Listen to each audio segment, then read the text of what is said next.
நம்ம ஊருக்காக எவ்வளோ பாடுபட்டுருக்காங்க அது எல்லாத்துக்குமே தெரியும். இதுக்கு முன்னாடி எப்படி ஸ்கூல் இருந்தது, இப்போ எப்படி ஸ்கூல் இருக்குங்கிறது எல்லாத்துக்குமே தெரியும். கவர்மெண்ட் ஸ்கூலில் நம்ம இந்த ஸ்கூலில் படிக்காமல் போய் பெரிய ஸ்கூலில் போய் படிச்சுட்டு இருந்தோம். ஏன்னா ஸ்கூலில் வந்து தரம் இல்லைங்கிற ஒரே காரணத்தினால தான். ஆனால் இப்போ அப்படி கிடையாது, எல்லாமே மாற்றம் அடைஞ்சிச்சு.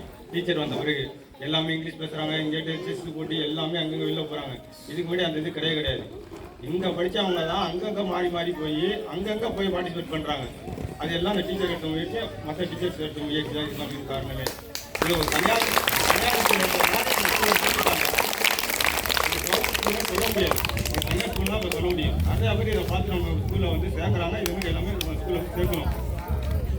டீச்சர் அந்த ராதாகிருஷ்ணன் விருது வாங்கினதில் எல்லாத்தையும் எனக்கும் மகிழ்ச்சி இருக்குது, மக்களுக்கும் மகிழ்ச்சி செம்மையாக இருக்குது.